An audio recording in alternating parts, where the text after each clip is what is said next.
Well, let's move on to another story for you now. And murder, torture, and sexual violence with women and children targeted. That's what a new report from the UN says is happening in Myanmar since the army seized power in a coup last year. UN investigators say they've gathered growing evidence of crimes against humanity there and are calling the abuses a systematic attack against a civilian population. Now, in February last year, I want to remind you that the country's military seized power, ousted the civilian government and arrested its de facto leader Aung San Suu Kyi. A state of emergency was declared.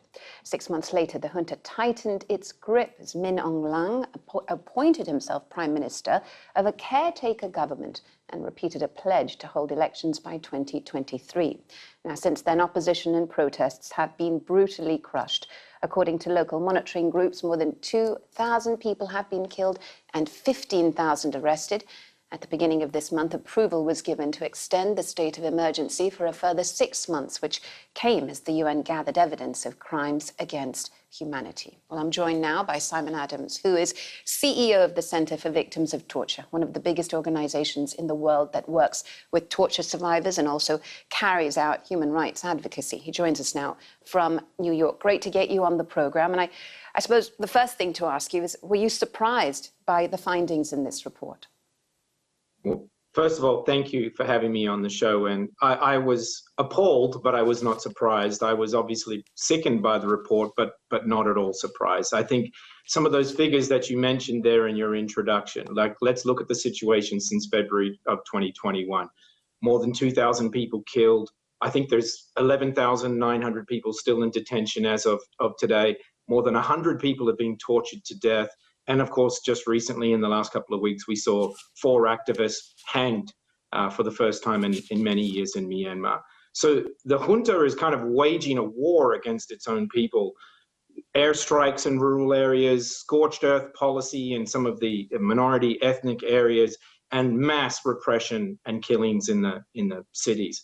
So that's kind of what this UN report says. It says, this is what's going on. These are crimes against humanity, and the perpetrators need to be held accountable. And here's the evidence. And I think that's a positive thing that the report says that.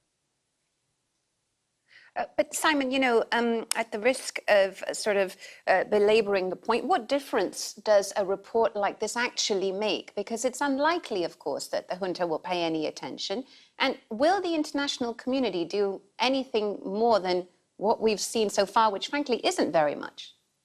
Right. I mean, I doubt very much it's going to be part of General Min Aung Hlaing's reading material. He will want to ignore it. But the junta does actually pay attention to what the rest of the world says, and it does crave legitimacy. And this report, if nothing else, deprives it of that legitimacy. And I think it also should help to increase the pressure on the junta. Keeping in mind that you're right, there has not been enough international action. But since the coup, we saw some businesses cut ties with these corrupt military-run conglomerates that kind of rule the economy in Myanmar, saying that there can be no business as usual. We have seen a number of states impose targeted sanctions on the generals. There should be more, but some have done so. And some have recognized the National Unity Government, which is, of course, the elected officials rather than the ones that the coup just simply says now that the ruling government. So I think that climate, we have to, though, recognize that the climate of inaction and indifference, which is largely a result of the veto of China and Russia at the UN Security Council, has created this culture of impunity. But this, again, puts a little pinprick in that, and that matters. What do you think the international community should do? I mean, you've talked about some of the positive actions that some companies and countries have taken, but, you know, just looking at Myanmar's neighbours and the Association of Southeast Asian Nations, we've not seen much action there, have we? No, we haven't seen nearly as much action. You know, there was this, of course, attempt, the 5-point consensus, which was supposed to, by the region, say this is what we'd like to see in Myanmar, and the junta just simply straight out ignored it, has not even bothered to pay lip service to trying to kind of meet some of those demands. And I think change in terms of the international response has to start with ASEAN. It has to start there in the region. If they increase pressure on the junta, if they start looking at the National Unity Government and potentially recognizing it, if we see states like Malaysia and Indonesia and other states in the region in Singapore as well start to look at the possibility of putting sanctions on the generals, then the generals will start to pay attention. I guarantee you that. Simon Adams, CEO of the Centre for Victims of Torture, thank you so much for joining us with your thoughts on the programme.